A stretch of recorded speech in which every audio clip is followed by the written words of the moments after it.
pato fica com toda alegria. O Brasil tudo diz assim. Muito bom, muito bem, o canto. Escuta tu bem, mas tá tão bem. Tu pensa assim, eu disse assim. Bem, fica sempre bem, bem. Muito bem, na bela cara com a por ali saga para começar. O Tico no fubá.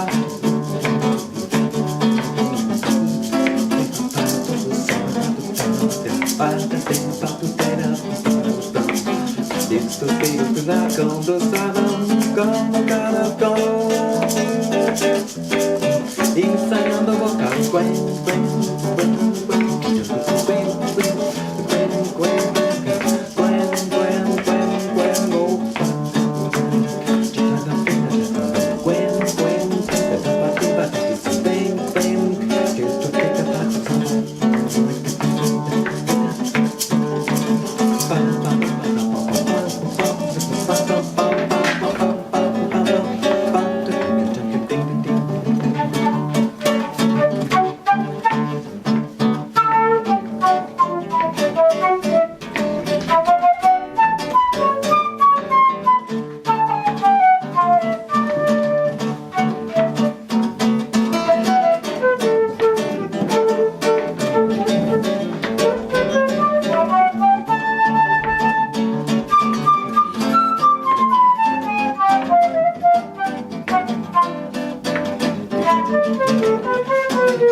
Emma et Jean-Claude. Donc, comme elle vous le disait, ils rechanteront.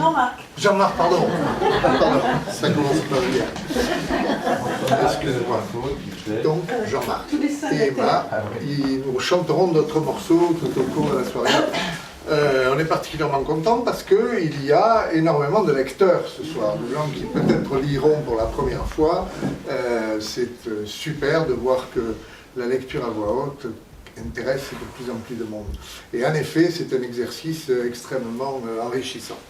Alors, vous savez sans doute qu'on fait différents types de soirées. Il y a des soirées que nous animons avec des lectures faites par les lecteurs de l'association, et puis il y a des soirées, des veillées comme celle-ci, où on laisse intervenir tous ceux qui ont envie de partager quelque chose. Jusqu'à présent, on a eu beaucoup de lecteurs, de gens qui ont voulu lire des textes. Ben, on est heureux de voir que, petit à petit, il y a d'autres expressions, modes d'expression qui viennent se mêler à nos soirées, des musiciens, on espère, et qu'il y aura d'autres talents qui viendront se joindre à nous. Pourquoi pas un jongleur, pourquoi pas un mime, pourquoi pas... chacun a peut-être un talent caché, c'est l'occasion de venir le montrer.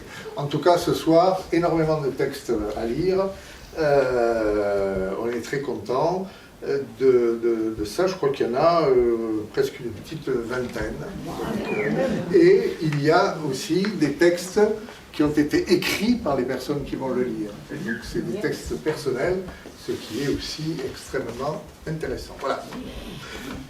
Alors, on commence ? Oui.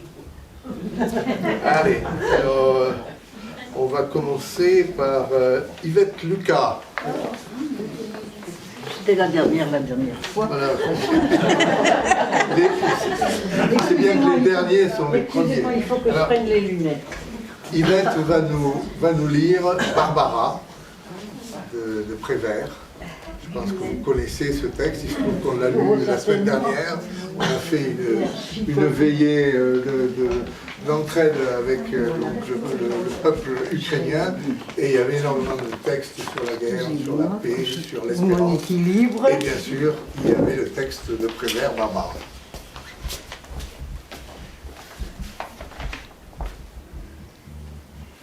Je n'ai pas le talent dont on parle sur l'affiche. J'ai simplement envie de vous lire un poème. Et bien entendu, il s'agit de quelque chose qui est très connu, mais étant donné les circonstances, j'ai pensé que je ne trouvais pas possible de faire autrement que de vous lire Barbara de Jacques Prévert. Rappelle-toi, Barbara, il pleuvait sans cesse sur Brest ce jour-là, et tu marchais souriante, épanouie, ravie, ruisselante sous la pluie. Rappelle-toi, Barbara, il pleuvait sans cesse sur Brest, et je t'ai croisée rue de Siam. Tu souriais, et moi je souriais de même. Rappelle-toi, Barbara, toi que je ne connaissais pas, toi qui ne me connaissais pas, rappelle-toi quand même ce jour-là. N'oublie pas, un homme sous un porche s'abritait. Et il a crié ton nom, Barbara, et tu as couru vers lui sous la pluie, ruisselante, ravie, épanouie, et tu t'es jetée dans ses bras. Rappelle-toi cela, Barbara, et ne m'en veux pas si je te tutoie. Je dis tu à tous ceux que j'aime, même si je ne les ai vus qu'une seule fois. Je dis tu à tous ceux qui s'aiment, même si je ne les connais pas. Rappelle-toi, Barbara, n'oublie pas cette pluie sage et heureuse sur ton visage heureux, sur cette ville heureuse. Cette pluie sur la mer, sur l'arsenal, sur le bateau d'Ouessant. Oh, Barbara, quelle connerie la guerre! Qu'es-tu devenue maintenant, sous cette pluie de fer, de feu, d'acier, de sang? Et celui qui te serrait dans ses bras amoureusement, est-il mort, disparu, ou bien encore vivant? Oh, Barbara, il pleut sans cesse sur Brest, comme il pleuvait avant. Mais ce n'est plus pareil et tout est abîmé. C'est une pluie de deuil, terrible et désolée. Ce n'est même plus l'orage de fer, d'acier, de sang, tout simplement des nuages qui crèvent comme des chiens qui disparaissent au fil de l'eau sur Brest et vont pourrir au loin, très loin de Brest, dont il ne reste rien.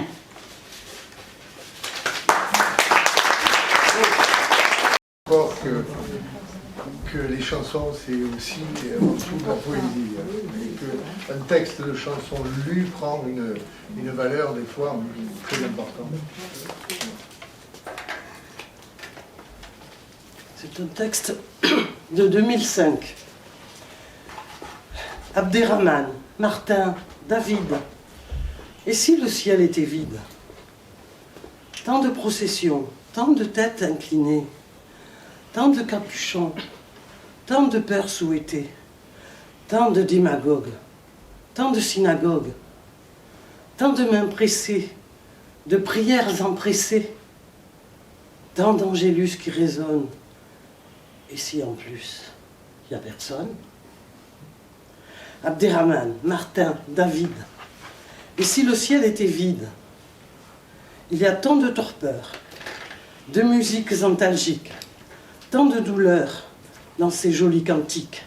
Il y a tant de questions et tant de mystères, tant de compassion et tant de revolvers, tant d'angélus qui résonnent. Et si en plus, il n'y a personne? Arur Hachem, Inch'Allah, Hare Krishna, Alléluia. Abderrahmane, Martin, David. Et si le ciel était vide?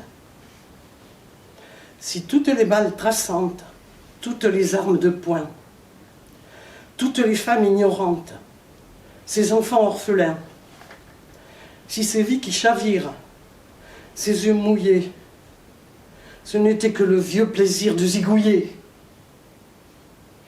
Tant d'angélus qui résonnent, et si en plus, il n'y a personne.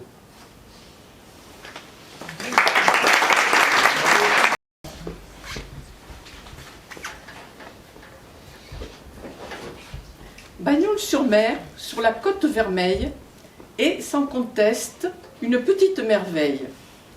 Nichée dans une baie où plongent des rochers, entourée de montagnes porteuses de vignobles réputés. Un ciel et une mer bleue et du soleil toute l'année. Des ruelles escarpées, dont celle où le célèbre Mayol est né, avec sur les façades des bougainvilliers adossés.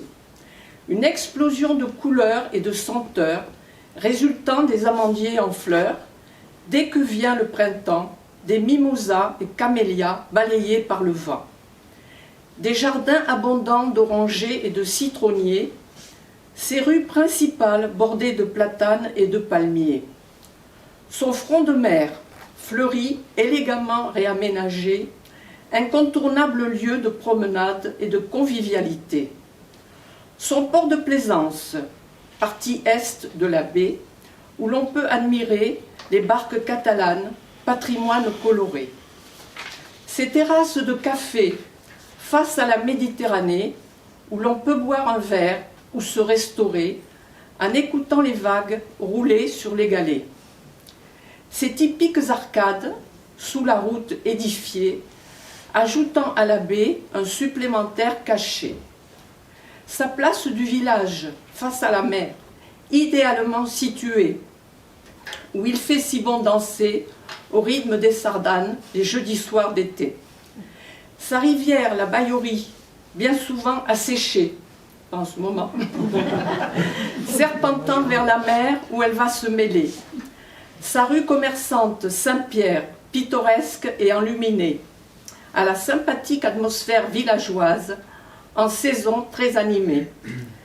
Son église romane, dite la Rectorie, au cœur du village niché, superbe vestige du passé, précieusement sauvegardé. Sa ravissante chapelle, Notre-Dame de la Salette, sur une colline perchée, offrant un panorama unique, embrassant toute la contrée. Son plus haut quartier du Puig-d'Elbas, à ne pas oublier, pour son charme bucolique, où il fait bon vivre ou simplement flâner. Ses charmants petits mas, dans l'arrière-pays, un peu partout disséminés. Sa côte sauvage, aux criques rocheuses dentelées, piscine naturelle par la mer dessinée. Une réserve marine naturelle, unique et très bien préservée. Moultes animations, en hiver comme en été. Des espaces naturels et des panoramas propices à de belles randonnées. Et pour terminer ce portrait, une ambiance bon enfant que l'on ne peut qu'apprécier. Voilà, en quelques lignes résumées, la description du beau village où j'ai choisi d'habiter. Oh.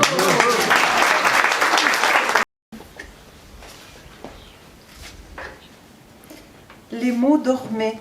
Ils s'étaient posés sur les branches des arbres et ne bougeaient plus. Nous marchions doucement sur le sable pour ne pas les réveiller. Bêtement, je tendais l'oreille. J'aurais tant voulu surprendre leurs rêves.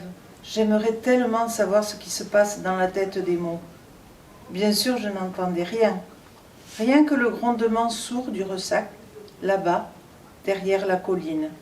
Et un vent léger, peut-être seulement le souffle de la planète Terre, avançant dans la nuit. Nous approchions d'un bâtiment qu'éclairait mal une croix rouge tremblotante. « Voici l'hôpital, » murmura M. Henry. Je frissonnai. « L'hôpital ? Un hôpital pour les mots ?» Je n'arrivais pas à y croire. La honte m'envahit. Quelque chose me disait que leur souffrance, nous en étions, nous, les humains, responsables. Vous savez, comme ces Indiens d'Amérique, morts de maladies apportées par les conquérants européens. Il n'y a pas d'accueil, ni d'infirmiers dans un hôpital de mots. Les couloirs étaient vides. Seules nous guidaient les lueurs bleues des veilleuses. Malgré nos précautions, nos semelles couinaient sur le sol. Comme en réponse, un bruit très faible se fit entendre, par 2 fois. Un gémissement très doux. Il passait sous l'une des portes, telle une lettre qu'on glisse discrètement pour ne pas déranger. Monsieur Henri me jeta un bref regard et décida d'entrer. Elle était là, immobile sur son lit. La petite phrase bien connue, trop connue, « Je t'aime ». 3 mots maigres et pâles, si pâles. Les 7 lettres ressortaient à peine sur la blancheur des draps. 3 mots reliés chacun par un tuyau de plastique à un bocal plein de liquide. Il me sembla qu'elle nous souriait, la petite phrase. Il me sembla qu'elle nous parlait. Je suis un peu fatiguée, il paraît que j'ai trop travaillé. Il faut que je me repose. C'est un peu dur la nuit. Le jour, les autres mots viennent me tenir compagnie. Ne parle plus, repose-toi. Tu nous as tant donné. Reprends des forces. Nous avons trop besoin de toi. Pauvre, je t'aime. Parviendront-ils à la sauver? Monsieur Henri était aussi bouleversé que moi. Des larmes me venaient dans la gorge. Elles n'arrivaient pas à monter jusqu'à mes yeux. Nous portons en nous des larmes trop lourdes. Celles-là, nous ne pourrons jamais les pleurer. Je t'aime. Tout le monde dit et répète « je t'aime ». Il faut faire attention aux mots, ne pas les répéter à tout bout de champ, ni les employer à tort et à travers, les uns pour les autres, en racontant des mensonges. Autrement, les mots s'usent, et parfois, il est trop tard pour les sauver. Je le dédie à 2 amis, Daniel et Joachim, que la mort vient de séparer. Ouais. Alors, je vis un ange blanc qui passait sur ma tête. Son vol éblouissant apaisait la tempête et faisait taire au loin la mer pleine de bruit. « Qu'est-ce que tu viens faire, ange, dans cette nuit ?» lui dis-je. Il répondit, « Je viens prendre ton âme. » Et j'eus peur, car je vis que c'était une femme.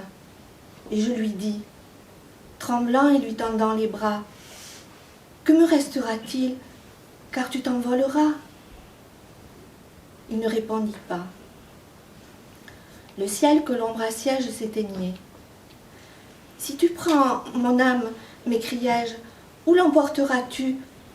Montre-moi dans quel lieu. » Il se taisait toujours. « Ô passant du ciel bleu, es-tu la mort, lui dis-je, ou bien es-tu la vie? » Et la nuit augmentait sur mon âme ravie, et l'ange devint noir et dit, « Je suis l'amour. » Mais son front sombre était plus charmant que le jour, et je voyais, dans l'ombre où brillaient ses prunelles, les astres à travers les plumes de ses ailes.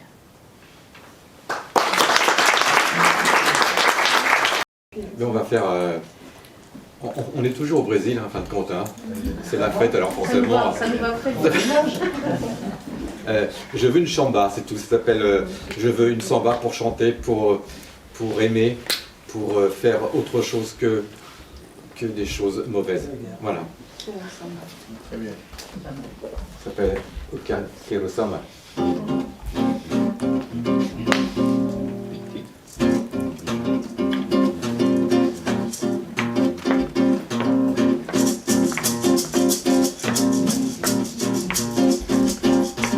Quero samba feito sobre minha casa vive e pela melodia sempre quero samba, quero samba, quero samba porque eu quero dizer que eu vou acabar viver a me espalhar a noite inteira pelo seu baiano. E quando o samba acaba, e quando se cantam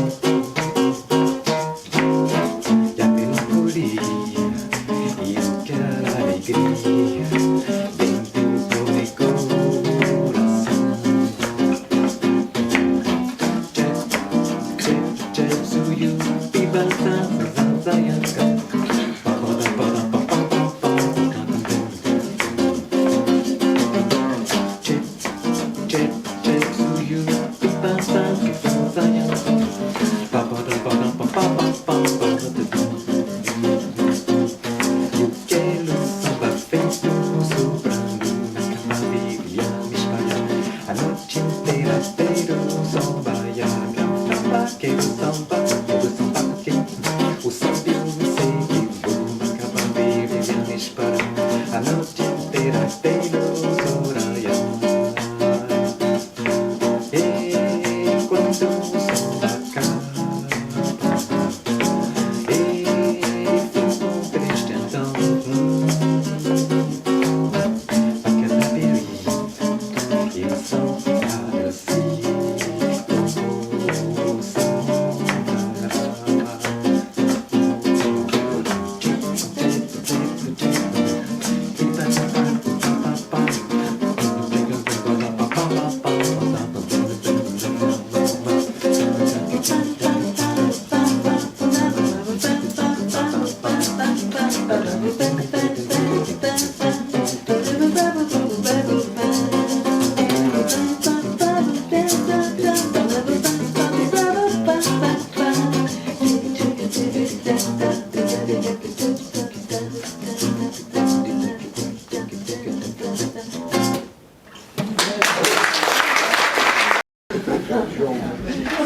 J'ai pas tout à fait l'accent. C'est Julia, ça va comme ça, Julia? Julia, oui. Alors, Jaume Plensa est un sculpteur catalan de Barcelone qui est exposé en ce moment au musée d'art moderne de Céré. Et il fait des œuvres monumentales et il associe chacune de ses œuvres à un poème. Donc là, il s'agit d'une sculpture gigantesque d'un visage qui s'appelle Julia. Personne n'a jamais vu son propre visage directement. On croit le connaître grâce à l'image incertaine que les miroirs nous renvoient. Notre visage est un doute qui nous accompagnera toujours. Une question que nous offrons généreusement aux autres, comme le plus fiable document sur ce que nous sommes, sur ce que nous pensons être. Chaque visage nous représente tous, des milliers et des milliers de visages entrelacés de mots, comme des paysages, comme des rêves. Moi, toi, lui, elle. Le visage nous appartient à tous. C'est le lieu commun qui fait de nous une communauté, où nous parlons toutes les langues, dans laquelle nous nous sentons aimés. Julia vise le cœur de notre être. C'est un miroir poétique et virtuel dans lequel chacun de nous peut se refléter dans ses questions les plus intimes. En quoi et comment pouvons-nous améliorer la vie de ceux qui nous entourent? Comment pourrions-nous aider ceux qui perdent leur maison ou leur emploi?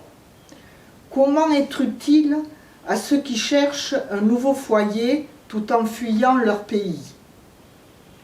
Y aurait-il un moyen de freiner la faim, la guerre ou la violence de quelque nature que ce soit? De quelle façon éduquer les enfants pour créer une société plus juste et plus tolérante, etc., etc. Tant de visages, tant de questions.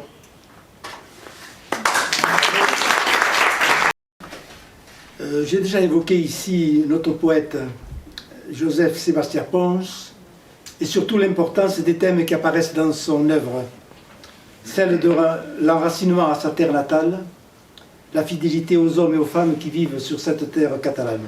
Alors, ce soir, j'ai choisi un poème relativement court, il est assez court, La Soledad, parce que à l'issue de la de la Première Guerre mondiale, en 14-18, la guerre étant terminée, il veut réunir ses amis au cœur de la Sublorée.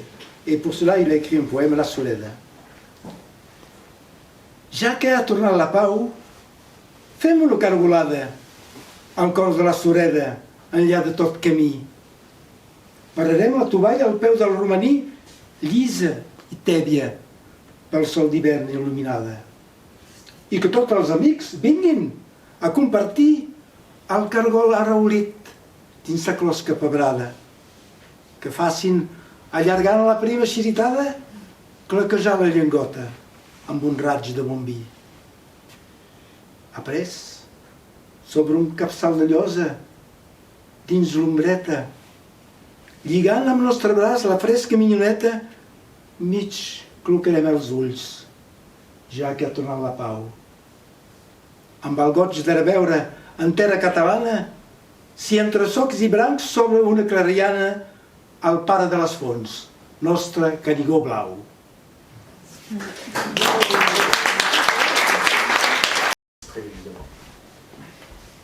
Donc c'est un petit livre qui a été écrit par un journaliste et romancier turc. Ce livre est paru récemment, en 2019, et je voulais en lire un extrait en hommage à tous les écrivains actuellement enfermés. Donc je ne reverrai plus le monde, texte de prison.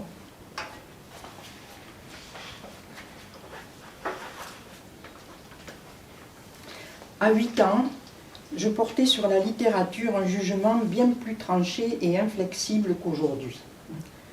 On doute moins de soi à cet âge. J'avais décrété que O. Henry était le plus grand écrivain du monde. À l'époque de la Prohibition, Andy vendait des cannes à 2 $. Sacré prix, certes, mais si ses acheteurs avaient la présence d'esprit de tourner le pommeau de la canne vers la droite 2 fois de suite, puis de l'amener à hauteur de leur bouche, ils en étaient récompensés par le glissement soyeux dans leur palais d'un demi-litre de bon whisky de contrebande. Si l'homme qui a écrit ceci n'est pas le plus grand écrivain du monde, alors je vous le demande, qui est-ce?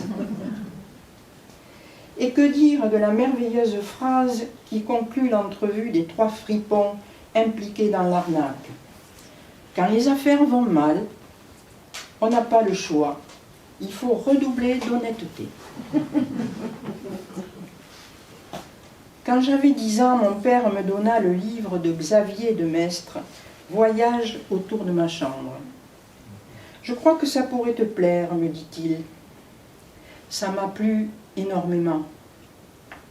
O. Henry se trouva immédiatement détrôné par ce turbulent aristocrate que son roi avait jeté en prison à cause d'un vilain duel et qui désormais racontait les aventures qu'il vivait sans quitter sa chambre. Parler de la vie depuis une chambre close, l'idée me fascinait. Peu de temps après, je découvris que la catégorie « plus grand écrivain » n'existait pas. Lorsqu'ils m'ont arrêté pour me jeter en cellule, je n'ai pas pu ne pas songer au voyage autour d'une chambre. À mon tour, j'ai décidé de voyager. Mais la cellule d'où il me faut partir ne ressemble guère à la chambre de Xavier de Maistre. Je peux écrire n'importe où, le bruit et l'agitation ne m'ont jamais dérangé. D'ailleurs, une fois que je suis plongée dans l'écriture, tout ce qui m'entoure disparaît. Je romps le contact avec le monde extérieur et je m'enferme dans une pièce invisible où personne ne peut entrer que moi. J'oublie absolument tout en dehors du sujet qui m'occupe. L'une des plus grandes libertés qui puisse être accordée à l'homme, oublier. Prison, cellules, murs, portes, verrous, questions, hommes, tout et tous s'effacent au seuil de cette frontière qui leur est strictement défendu de franchir.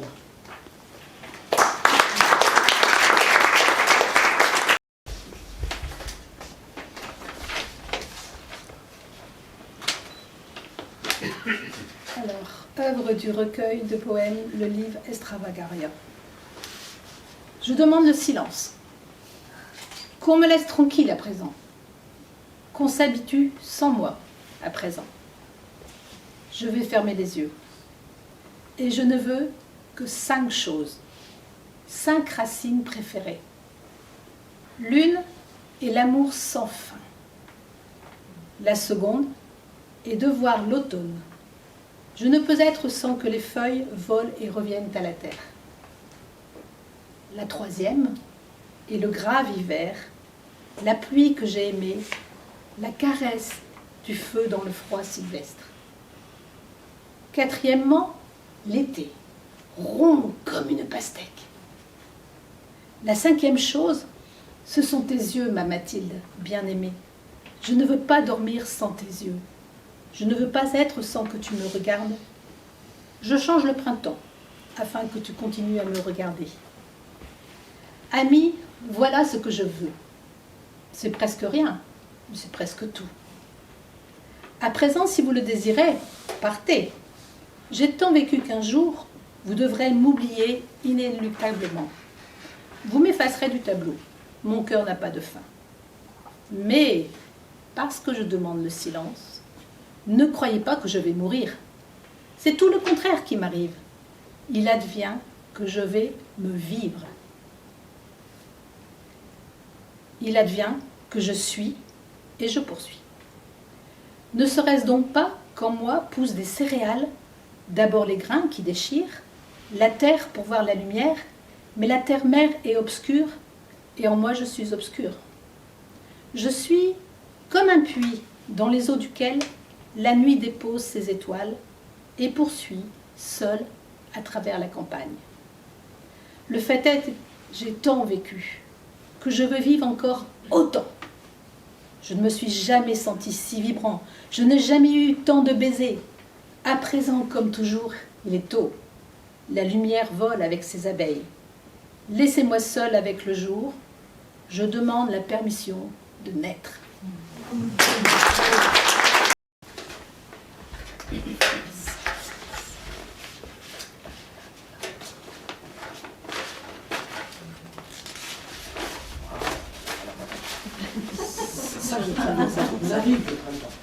Il arrive. C'est le printemps, et depuis quelques jours, avec le soleil, nos jambes veulent galoper. Alors partez grimper le GR10, avec fougue et ce plein de dynamisme contenu depuis si longtemps. Je vous invite. À 3 jours de vol d'oiseaux, vous traverserez des plateaux parcourus par de somptueux chevaux sauvages au galop. Puis viennent les pics, les pins, lacs et toute sauvagerie montagnarde, réserves naturelles et grottes profondes. Vous regardez à gauche, à droite, mais surtout continuez. Le but ultime de notre promenade se mérite. Bientôt, à 9 jours de marche, vos narines vont vous chatouiller et une odeur de soufre vous rassure. Le coin est connu pour ses cures pour bronchiteux et rhumatisants. Descendez en direction de Mérins. Au passage, plusieurs bassines, 3 bassins naturels de 50 mètres carrés, d'eau chaude, vous accueillent pour de délicieuses ablutions soufrées et fumantes. Sortis tout neuf et ragaillardis, descendez au village et partez à gauche. Puis remontez sur de nouveaux plateaux, celui de Beille et autres. Restez en crête avec des panoramas à couper le souffle des plus hermétiques. Lorsque vous arrivez en vue du pic des Trois Seigneurs, au-dessus de l'étang de l'Hers, d'un vol gracieux, vous décollez joyeusement et atterrissez sur le pic de la Journalade. Vous y êtes presque, l'arrivée se fait sentir. C'est un coin confiné qui n'a jamais attendu le confinement pour se confire. Restez sur la drette et descendez à travers les fougères. Fermez les yeux lorsque vous découvrez des cultures soi-disant illicites. Non mais, passez votre chemin, disent-ils, avec un gourdin à la main. Nom d'un chien qui montre les crocs. Et puis en tâtonnant à travers la forêt domaniale mousseuse, champignonesque et sombre comme une gueule de loup, vous rencontrerez Angèle. Sur une petite esplanade, un rien sauvage. But ultime, Angèle, personnage atypique, mais typiquement ariégeois, moyenâgeux, on y arrive, de toute... Attends, il me manque un morceau.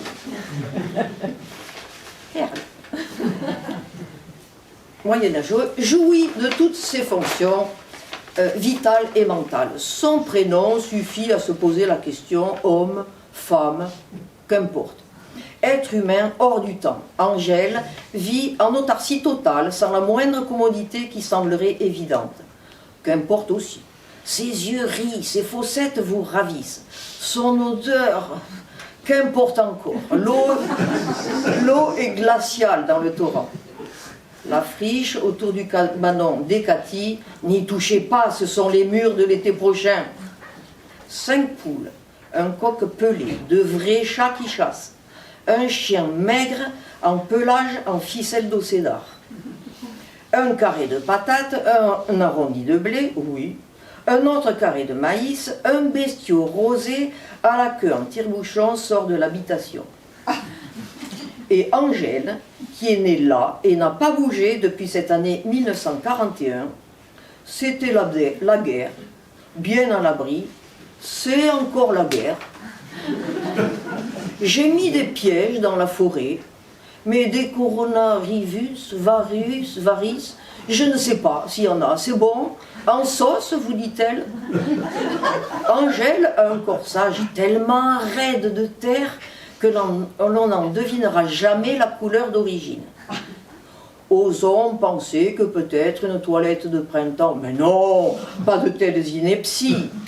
Angèle se penche pour ramasser un œuf de sa poule pondeuse posé sur un lit de pissenlit sec.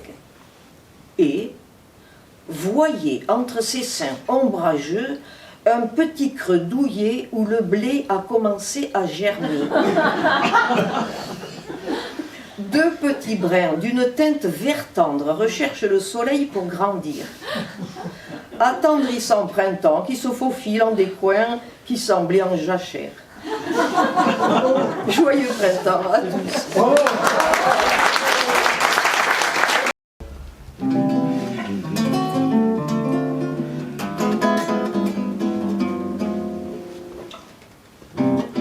Outra vez, sans você, outra vez, sans amour, outra vez, sans sofrer, for chorar, até você voltar.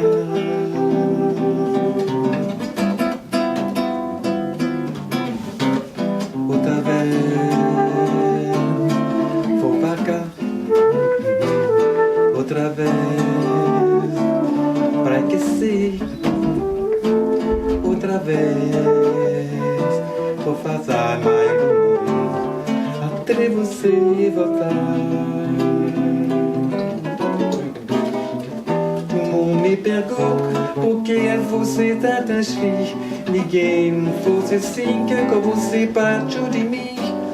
Vejo o sol quando sai, vejo aquilo quando cai, tudo a contra a tristeza. Atrás que você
celui d'Adam.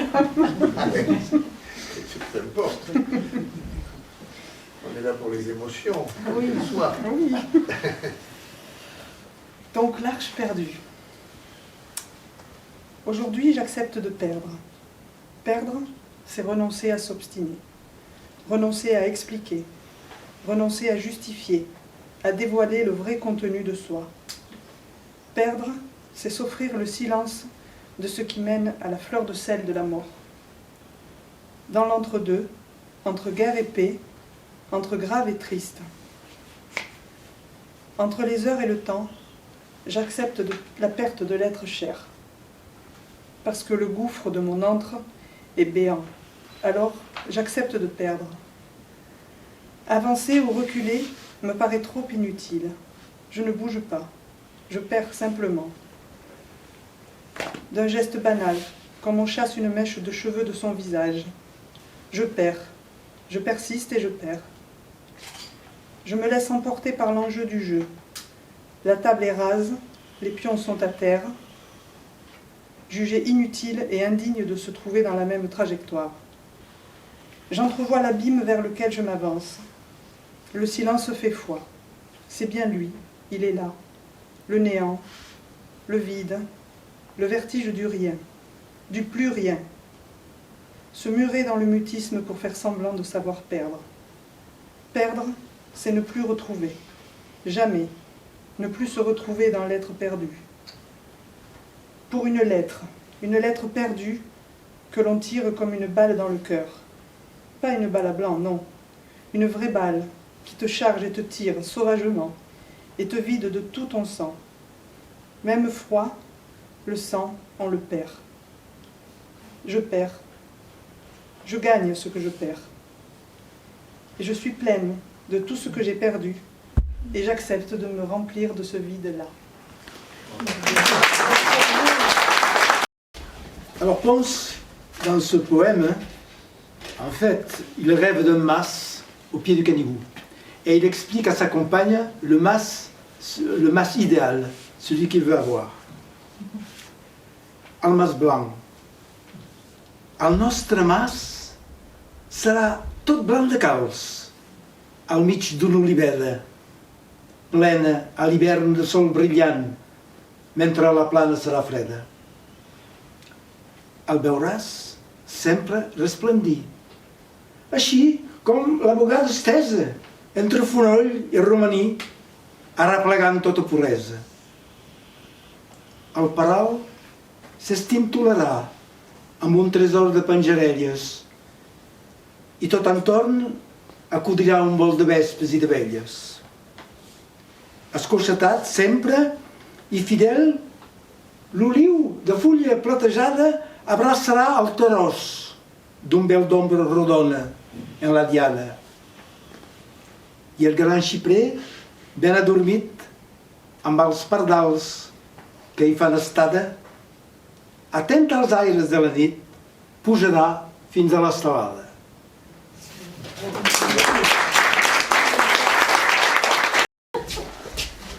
Donc de Maurice Magre, c'est ça? Magre, oui. Pour bien mourir. La certitude la plus grande qu'a l'homme est celle de mourir. La mort est la seule règle qui ne comporte pas d'exception. Il faut donc penser à bien mourir. C'est-à-dire pouvoir s'élancer avec aisance vers un monde plus parfait, où règne l'amitié, la douceur de vivre, et cette allégresse qui semble n'avoir pas de cause et vient d'un état affectueux par lequel on est en harmonie avec les êtres et les choses qui vous entourent. Ô mort, puissais-je avoir l'élan pour traverser le fleuve? Car il y a un fleuve à traverser, un rivage à atteindre. Tous les enseignements relatifs à l'au-delà ont le même fond véridique. Un grand courant, invisible aux vivants, mais réel pour les morts, circule autour de la planète, roulant les ombres légères de ceux qui sont retenus à la terre par leur désir ou leur désespoir.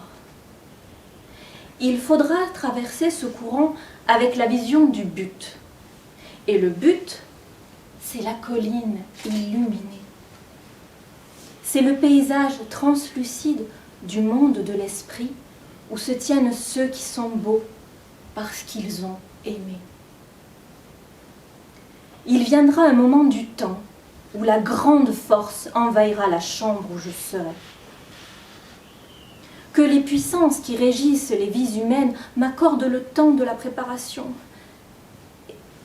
Puissais-je dire avec vérité de mes lèvres encore vivantes ces paroles qui conduisent au salut? Je m'absous moi-même avec le pouvoir libérateur de ma conscience, de mes insignifiantes fautes terrestres. Je suis détachée des jouissances corporelles, de l'attraction de leur plaisir, du charme que dégage même leur tristesse. Je suis détachée des biens temporels, de l'amour exclusif d'une substance particulière, de l'attrait des métaux, des étoffes, des architectures, de la beauté enivrante des arts. Je suis détachée de mon corps de chair qui n'est que symbole de l'esprit. Je suis donc tranquille, dépourvue de crainte, plein de curiosité et d'un espoir imprécis et vaste.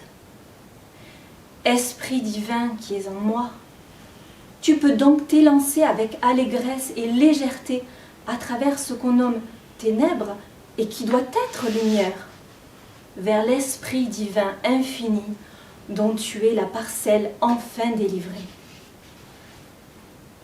Et si même je n'ai pas le minime rayon de conscience qui me permette de formuler ces paroles, puissais-je entrevoir ces deux mots qui déchireront la nuit et me les dire avec le verbe intérieur? Esprit divin. Esprit divin. Et ce sera suffisant pour bien mourir.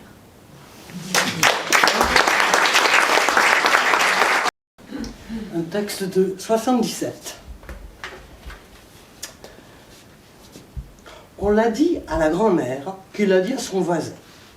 Le voisin à la bouchère à son gamin qui, tête folle, n'a rien eu de plus urgent que de le dire à l'école à son voisin Pierre-Jean. Clémence a pris des vacances. Clémence ne fait plus rien. Clémence, et comme en enfance, Clémence va bien. Ça sembla d'abord étrange. On s'interrogea un peu sur ce qui, parfois, dérange la raison de certains yeux. Si quelques mauvaises chutes avaient pu l'handicaper, ou encore une dispute avec ce brave Honoré. Clémence a pris des vacances. Clémence ne fait plus rien. Clémence est comme en enfance. Clémence va bien.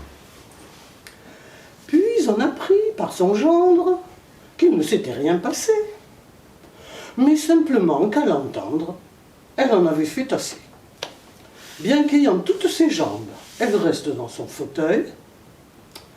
Un peu de malice flambe parfois au bord de son œil. Clémence a pris des vacances. Honoré, c'est bien dommage, doit tout faire à la maison. La cuisine, et le ménage, et le linge, et les commissions.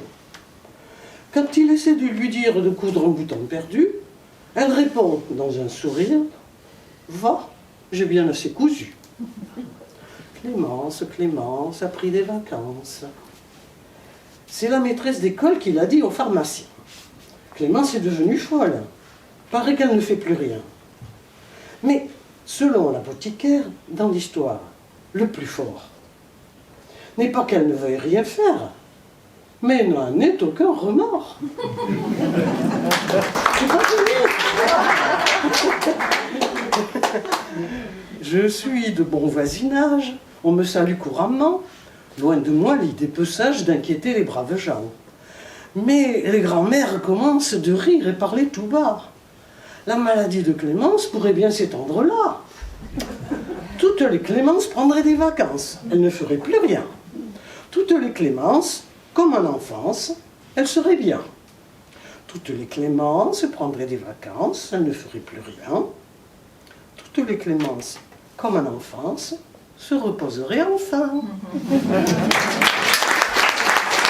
Trencadís, c'est un mot catalan et c'est sur la vie, à propos de la vie de Niki de Saint-Phal. Elle est l'arête, la ligne droite, la symétrie. À l'inverse, l'ondulation, la courbe, le rond ont le pouvoir de déliter la moindre de ces tensions, délayer les amertumes, délier les pliures. Un langage architectural qui parlerait la langue des berceuses. Aussi vit-elle sa visite au parc Güell comme une véritable épiphanie. Tout ici la transporte, des vagues pierrées à leur miroitement singulier. Dès le soir, elle se renseigne, Trencadís est le mot catalan qu'elle retient. Une mosaïque d'éclats de céramique et de verre, lui explique-t-on. Si je comprends bien, le Trencadís est le chemin bref de la dislocation vers la reconstruction. Concasser l'unique pour épanouir le composite. Broyer le figé pour enfanter le mouvement. Briser le quotidien pour inventer le féerique. C'est cela? Elle rit. Ça devrait être presque un art de vivre, non? Allez, au début. Donc c'est le début de ce livre qui m'a donné envie de continuer. Amis lecteurs, avant de pénétrer dans les méandres du récit, je voulais te poser une question. Qui es-tu? Je voulais que tu réfléchisses un instant à ce qui fait que tu es toi. Il n'y a pas l'ombre d'un mouvement sectaire derrière cette entrée en matière. Il n'y a pas de paroisse, pas de salut, pas d'enfer. Tout juste des questions, car les questions sont la vie même. Tant qu'il existera quelqu'un pour questionner et pour se questionner, l'humanité vivra, avancera, reculera, s'effondrera, renaîtra de ses cendres. Donc, qui es-tu? Commençons, si tu le veux bien, par nous intéresser à ton sang et à ton sol. Ton sang, dont celui de tes parents, de tes grands-parents, de tes arrière-grands-parents, de tes ancêtres. Ton sang provient du monde entier. Si nous mettons à part quelques milliards d'êtres humains qui placent nos origines dans le jardin d'Éden ou dans un bloc d'argile, je ne leur jette pas la pierre, ma mère en fait partie. Et je vous épargne nos savoureux débats théologiques, car il suffirait à écrire un autre roman. Les quelques milliards d'autres s'accordent à dire que nos lointains ancêtres étaient velus, grimpaient aux arbres et vivaient au cœur de l'Afrique actuelle, où ils s'épouillaient joyeusement et forniquaient en famille. Une personne qui vit à Salvador de Bahia, au Brésil, je ne sais pas si vous connaissez les grandes dames, toutes habillées de blanc, et c'est leur histoire un petit peu mystique, et tout le monde se confie à elle. Bahia, c'est en haut et en bas. Toutes les personnes qui en haut de la ville et en bas de la ville viennent les voir pour leur demander des conseils de vie, pour se marier, pour savoir ce qu'ils vont faire dans leur vie. Et elles ont beaucoup de secrets et personne ne sait où elles ont trouvé ces secrets. C'est l'histoire de Falsa Baiana.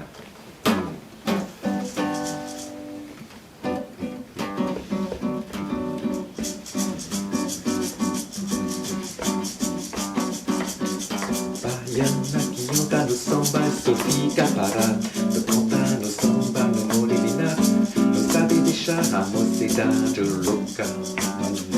Mariana é aquela que anda no samba, de qualquer maneira, que mexe, ele mexe, nas cadenas, deixam a boca na porta. Mariana que anda no samba, Sophie Capara, le cantin, le samba, le molina, não sabe deixar a mocidade louca. Baiana é aquela que entra no samba de qualquer maneira, que mexe, me mexe, la nota relaxa, descende a boca na porta. A força baiana que encontra no samba, ninguém se acomoda, ninguém bate palma, de pigra que gruda, que conquista. Opa, soltar Bahia, se mas a gente gosta, que uma baiana é cidade de Schmidt, de Simis Baixo, e Ribeiro Lindes e Sons da Filha de São Salvador. Baiana que entra no samba.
Voilà, on écoute Robert, on lit Suskind et on laissera la place encore à la chanson. Alors on change du tout au tout, hein. Ce n'est plus un poème, c'est une fable. À l'origine, elle a été écrite, d'après les textes, par Ésope, donc c'est quand même 500 ans avant Jésus-Christ. Elle était en prose, elle a été traduite en vers et en catalan par Thomas de Hiriart, qui était un parolier, qui était un, comment dirais-je, un fabuliste, un poète du XVIIIe siècle. Alors ce qui est extraordinaire, c'est que le catalan d'aujourd'hui, par rapport à ça, ce texte écrit au XVIIIe siècle, n'a pas connu de ride. C'est exactement le même catalan qu'on parle aujourd'hui. Et dans la granotte et la galline, hein, la grenouille et la poule, la morale ou la moralité, c'est que si tu travailles, tu peux en parler ou tu ne dis rien. Mais si tu ne travailles pas, tu n'as rien à dire. C'est ce que dit d'ailleurs au départ, c'est ce que dit la grenouille à la poule. La poule vient de pondre un œuf et la grenouille s'étonne du bruit qu'elle fait pour avoir pondu un œuf. Ce en quoi la poule lui répond, moi j'ai fait quelque chose, je l'explique, je le diffuse. Toi qui coasses, tu ne produis rien, tu n'as rien à dire. Donc tu claques ton bec. Voilà la morale de cette fable. La granotte et la galline. Qui treballa prou ho pot dissimular. Qui gens no fa ha de callar. Del seu toll estant, una paral·lela granota va sentir cloquejar una gallinota. Caram, li va dir, n'hauria cregut, germana, que fossis una tan incòmoda veïna. I amb tota aquesta bulla que hi ha de nou, gens, si no anunciar que ponc un ou. Un ou solament i és valot estant. Un ou solament, sí senyora. T'espantes d'això? Quan no m'espanto de sentir-te com claques nit i dia. Jo, perquè serveixo d'alguna cosa, ho publico. Tu que de gent no serveixes, calla el bec.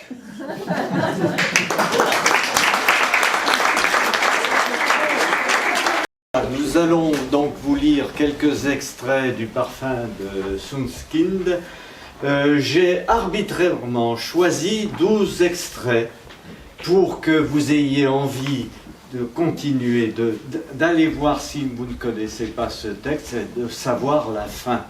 Donc j'ai retenu essentiellement des extraits du début de l'ouvrage, mais aussi quelques extraits qui sont un peu plus lointains dans le livre. En fin de compte, c'est une ode aux odeurs, c'est une ode au parfum, mais à travers quelqu'un de très particulier. Voilà, je laisse les deux premiers lecteurs venir jusqu'ici.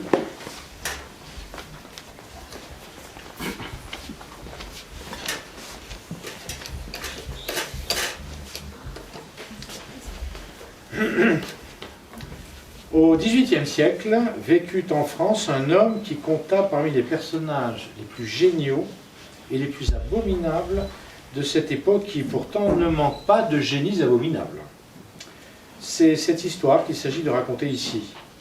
Il s'appelait Jean-Baptiste Grenouille, et si son nom, à la différence de ceux d'autres scélérats de génie comme par exemple Sade, Saint-Just, Fouché, Bonaparte, etc., est aujourd'hui tombé dans l'oubli, ce n'est assurément pas que Grenouille fut moins bouffi d'orgueil, moins ennemi de l'humanité, moins immoral, en un mot, moins impie que ses malfaisants plus illustres, mais c'est que son génie et son unique ambition se bornèrent à un domaine qui ne laisse point de traces dans l'histoire, le royaume évanescent des odeurs. Parce que, à l'époque dont nous parlons, il régnait dans les villes une puanteur à peine imaginable pour les modernes que nous sommes.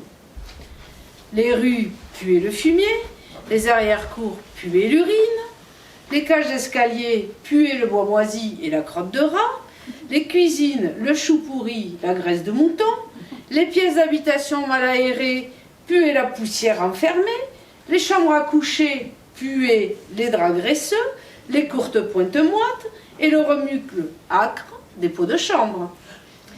Les cheminées crachaient une puanteur de soufre, les tanneries la puanteur de leur bain corrosif, et les abattoirs la puanteur de sang caillé.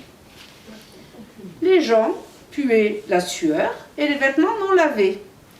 Leur bouche puait les dents gâtées, leur estomac puait le jus d'oignon, et leur corps, dès qu'ils n'étaient plus tout jeunes, puait le vieux fromage et le lait aigre. Les rivières puaient, les places puaient, les églises puaient. Cela puait sous les ponts et dans les palais. Le paysan puait comme le prêtre. Le compagnon, tout comme l'épouse de son maître artisan. La noblesse puait du haut jusqu'en bas. Et le roi lui-même puait. Il puait comme un fauve. Et la reine comme une vieille chèvre. Été comme hiver. Car en ce XVIIIe siècle, l'activité délétère des bactéries ne rencontrait encore aucune limite. Aussi, n'y avait-il aucune activité humaine, fût-elle constructive ou destructive, aucune manifestation de la vie en germe ou bien à son déclin, qui ne fût accompagnée de puanteur.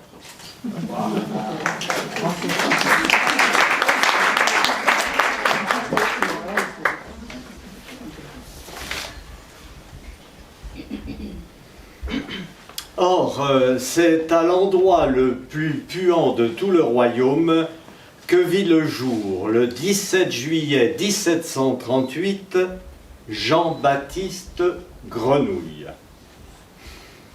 C'était l'une des journées les plus chaudes de l'été.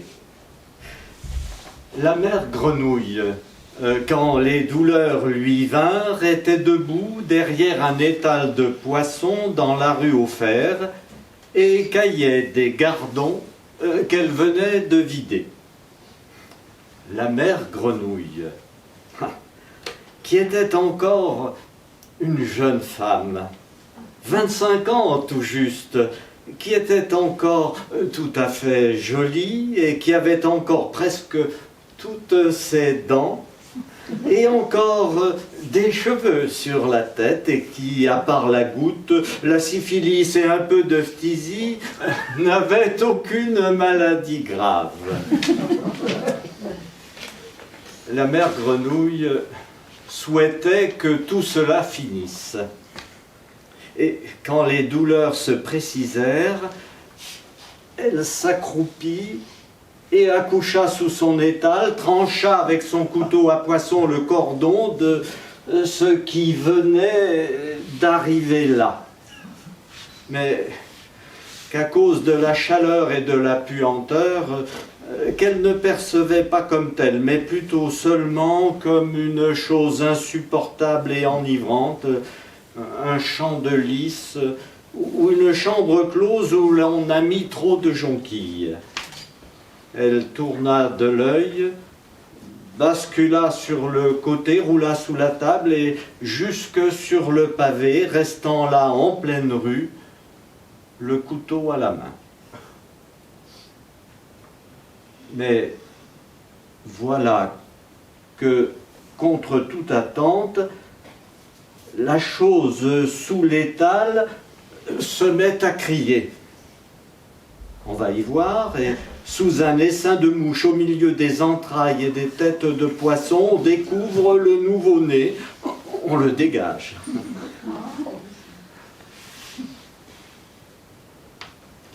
On le confie d'office à une nourrice. La mère est arrêtée. On l'a traduite en justice, on la condamne pour infanticide réitéré, entre parenthèses, c'était le 5e, et quelques semaines plus tard, on lui coupe la tête en place de grève.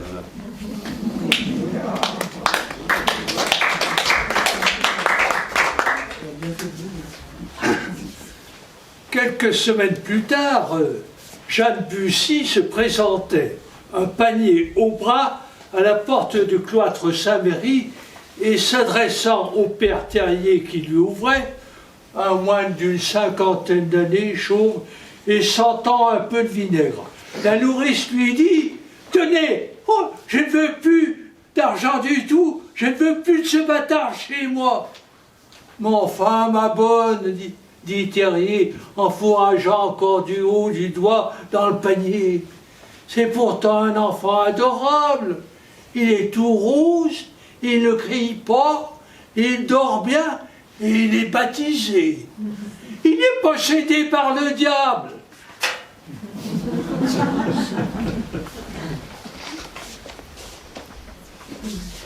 La nourrice hésitait. Elle savait bien quelle odeur avaient les nourrissons, elle le savait parfaitement bien. Et c'est pas pour rien que par douzaines, elle en avait nourri, soigné, bercé ou embrassé. Elle était capable, la nuit, de les trouver rien qu'à l'odeur. Et à l'instant même, elle avait très précisément cette odeur de nourrisson dans le nez. Mais jamais encore, elle ne l'avait désigné par des mots. C'est que, n'est-ce pas, comment ça la nourrice, c'est pas très facile à dire, parce que ils sentent pas partout pareil. Et quoique, ils sentent bon partout, hein, à mon père. Ouais. Vous comprenez? Bon, prenez leurs pieds, par exemple. Et bien là, ils sentent comme un caillou lisse et chaud. Ou bien non, plutôt comme du fromage blanc. Non, comme du beurre frais, voilà, c'est ça. Ils sentent le beurre frais. Et le reste du corps sent comme une galette qu'on a laissé tremper dans le lait. Et la tête, là, à l'arrière de la tête, là où les cheveux font un rond, là. Regardez mon père, hein, là où vous n'avez plus rien. Et comme Terrier, médusé par le flot de sottises minutieusement détaillées, avait docilement incliné la tête, elle tapotait sa calvitie. Voilà. Et bien, c'est là, très précisément, qu'ils sentent le plus bon. Alors là, ils sentent le caramel. Oh, mais ça sent si bon, c'est une odeur si merveilleuse, mon père, vous n'avez pas idée. Quand on les a sentis à cet endroit-là, on les aime. Donc, que ce soit les siens ou les enfants des autres, on les aime. Et c'est comme ça, et pas autrement, hein, que doivent sentir les petits-enfants.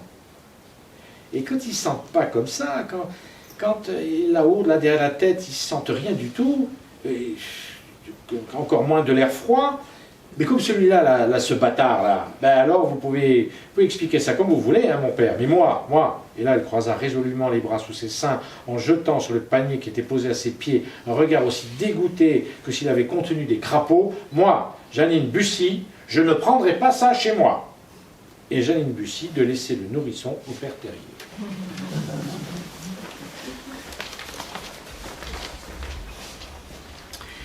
C'est alors que l'enfant s'éveilla. Son réveil débuta par le nez. Son petit bout de nez bougea, se retroussa et renifla. Ce nez aspirait l'air et le rejetait en courtes bouffées qui ressemblaient à des éternements inachevés. Puis le nez se plissa et l'enfant ouvrit les yeux.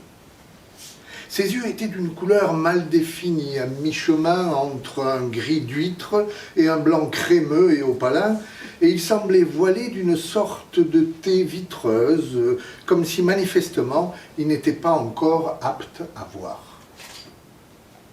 Terrier eut l'impression que ses yeux ne le percevaient pas du tout.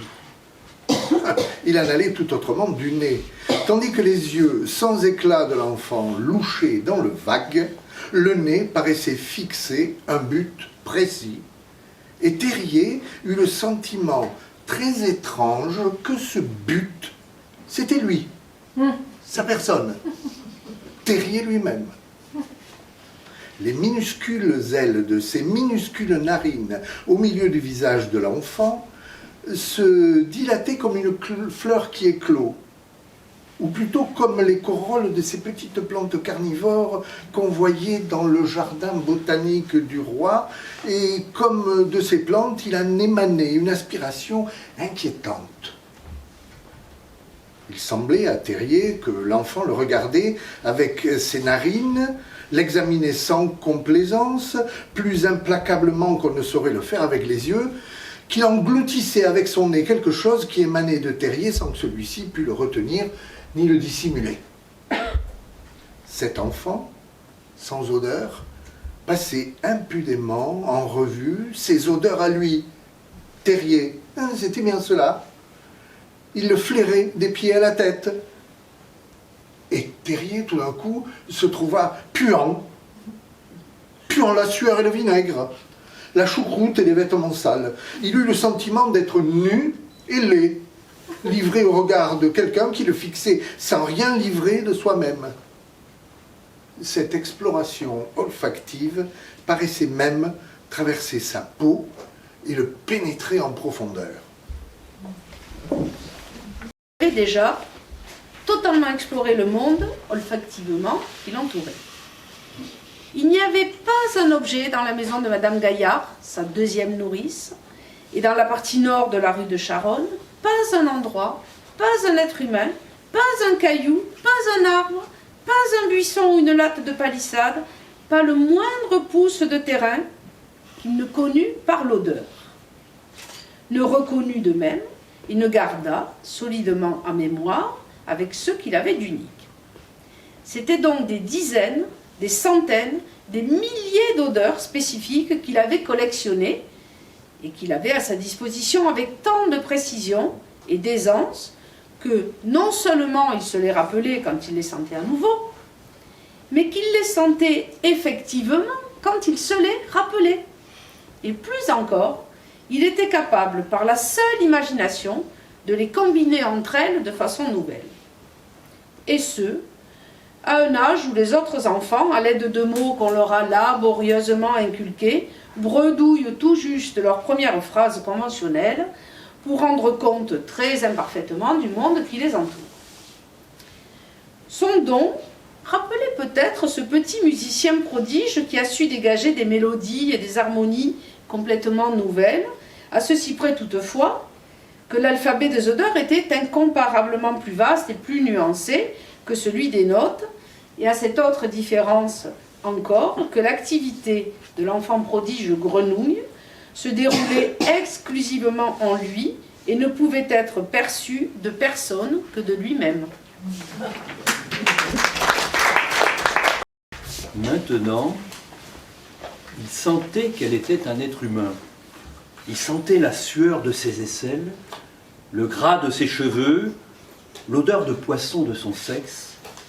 Il les sentait avec délectation. Sa sueur fleurait aussi frais que le vent de mer, le sébum de sa chevelure aussi sucré que l'huile de noix, son sexe comme un bouquet de lys d'eau, sa peau comme les fleurs de l'abricotier. Et l'alliance de toutes ces composantes donnait un parfum tellement riche, tellement équilibré, tellement enchanteur, que tout ce que Grenouille avait senti jusque-là, en fait de parfum, toutes ces constructions olfactives qu'il avait échafaudées par jeu en lui-même, tout cela se trouvait ravalé d'un coup à la pure insignifiance. Là, il s'arrêta, reprit ses esprits et flaira. Il l'avait, il le tenait comme un ruban. Le parfum s'étirait le long de la rue de Seine, net et impossible à confondre, mais toujours aussi délicat et subtil. Grenouille sentit son cœur cogner dans sa poitrine, et il sut que ce n'était pas l'effort d'avoir couru, mais l'excitation et le désarroi que lui causait la présence de ce parfum. Il tenta de se rappeler quelque chose de comparable, et ne put que récuser toute comparaison. Ce parfum avait de la fraîcheur, mais pas de la fraîcheur des limettes ou des oranges, pas la fraîcheur de la myrrhe ou de la feuille de cannelle ou de la menthe crépue, ou des bouleaux ou du camphre ou des aiguilles de pin, ni celle d'une pluie de mai, d'un vent de gel ou d'une eau de source. Et il avait en même temps de la chaleur, mais pas comme de la bergamote, le cyprès ou le musc, pas comme le jasmin ou le narcisse, pas comme le bois de rose et pas comme l'iris. Ce parfum était un mélange des deux, ce qui se passe et de ce qui pèse, pas un mélange, une unité, et avec ça, modeste et faible, et pourtant robuste et serré, comme un morceau de fine soie chatoyante, et pourtant pas comme de la soie, plutôt comme du lait au miel où fond un biscuit. Ce qui, pour le coup, n'allait pas du tout ensemble. Du lait et de la soie. Incompréhensible ce parfum, indescriptible, impossible à classer d'aucune manière. Du fait, il n'aurait pas dû exister. Et cependant, il était là, avec un naturel parfait et splendide. Grenouille le suivait, le corps cognant d'anxiété, car il soupçonnait que ce n'était pas lui qui suivait le parfum, mais que c'était le parfum qui l'avait fait captif et l'attirait à présent vers lui irrésistiblement.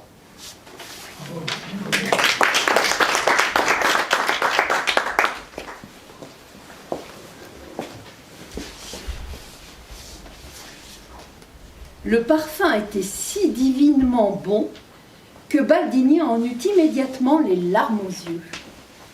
Il n'avait pas besoin de faire un essai dans les règles, le parfum était magnifique. Comparé à Amor et Psyché, c'était comme une symphonie comparée au crin-crin esselé d'un violon. C'était davantage encore.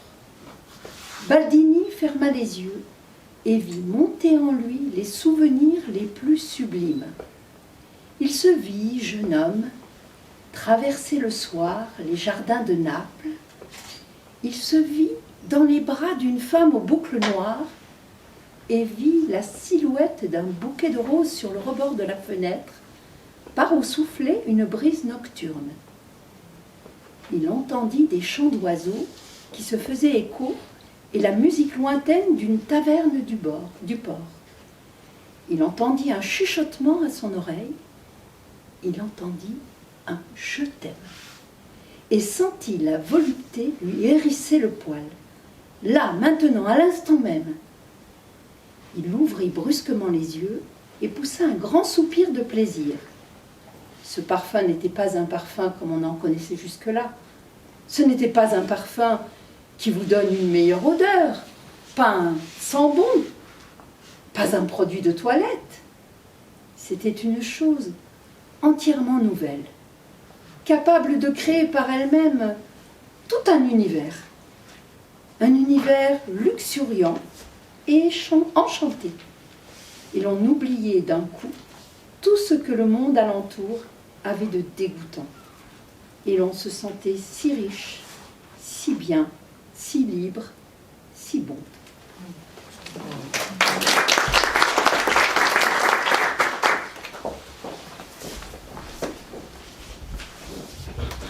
Il y a des parfums qui tiennent des dizaines d'années.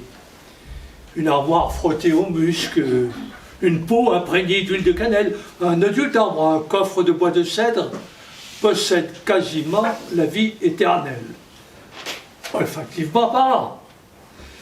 Et d'autres parfums, l'huile de linette, la bergamote, les extraits de narcisse et de tubéreuse, et beaucoup d'essences florales s'évaporent au bout de quelques heures, si on les laisse à l'air pur sans les lier.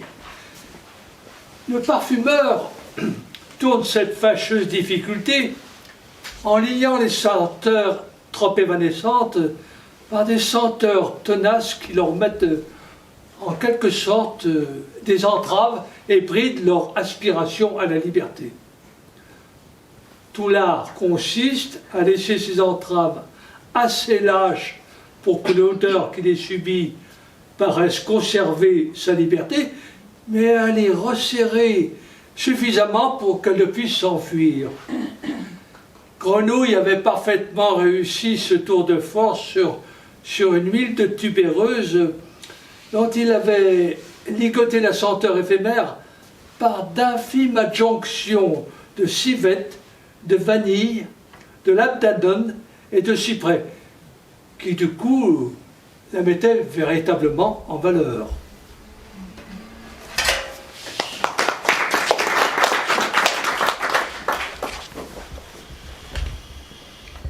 Pourquoi ne pas traiter de manière analogue le parfum de la jeune fille? Ce parfum qui était le plus précieux et le plus fragile de tous, pourquoi l'utiliser pur et le gaspiller? Quelle balourdise! Laissait-on les diamants sans les tailler? Portait-on l'or en pépites autour du cou? Était-il, lui, Grenouille, un grossier pilleur d'odeurs comme Drouot et les autres macérateurs, distillateurs et autres pilleurs de fleurs? Ou était-il, oui ou non, le plus grand parfumeur du monde? Il se frappa le front, effaré de ne pas y avoir songé plus tôt. Naturellement qu'il ne fallait pas utiliser à l'état brut ce parfum unique au monde. Il fallait le sertir comme la pierre la plus précieuse. Il fallait composer comme un orfèvre, un diadème odorant, au centre et au sommet duquel, inséré dans d'autres senteurs et tout à la fois les dominants, son parfum jetterait tous ses feux. Il allait faire un parfum selon toutes les règles de l'art, et l'odeur de la jeune fille derrière le mur en serait l'âme. Un tel parfum, un parfum humain, exigeait d'autres ingrédients.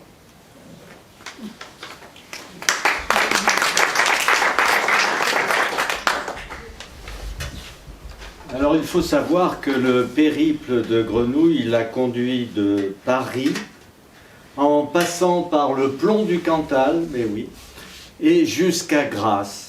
Et on le retrouve effectivement à Grasse, après avoir zigouillé 25 jeunes filles d'une quinzaine d'années et d'avoir capté leur parfum.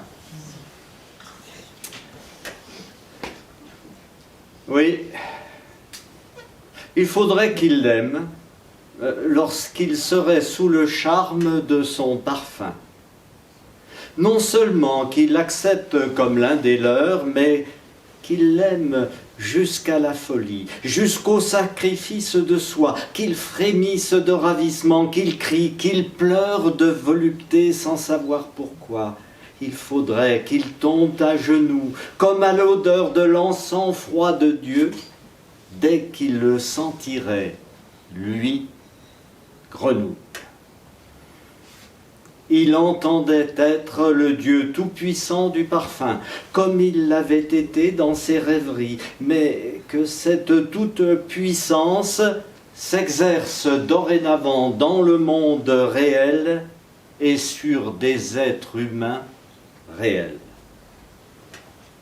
Et il savait que cela était en son pouvoir, car les hommes pouvaient fermer les yeux devant la grandeur, devant l'horreur, devant la beauté, et ils pouvaient ne pas prêter l'oreille à des mélodies ou à des paroles enjôleuses.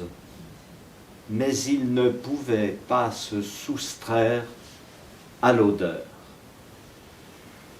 Car l'odeur était la sœur de la respiration. Elle pénétrait dans les hommes en même temps que celle-ci. Ils ne pouvaient se défendre d'elle s'ils voulaient vivre. Et l'odeur pénétrait directement en eux jusqu'à leur cœur.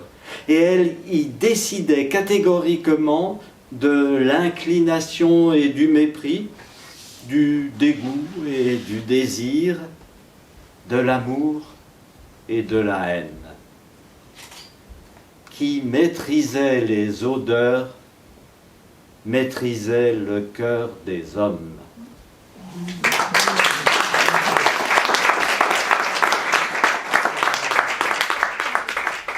Un peu de musique. Très très beau, ça m'a ému, je n'arrivais pas d'écouter, c'était très, ça m'a touché. Ouais, on avait vraiment été très... Enfin, je ne connaissais pas ce façon de faire, mais c'était vraiment très beau. Très, très beau texte que vous avez lu. Voilà. C'était encore une chanson brésilienne qui s'appelle Méditation. C'est une méditation, en fin de compte. Ça parle, en fin de compte, si vous ne croyez pas en l'amour, au sourire, à la joie et aux fleurs, arrive la tristesse. Donc, il ne faut jamais oublier ces trois paramètres, quoi. Ça s'appelle Mélissa.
Oh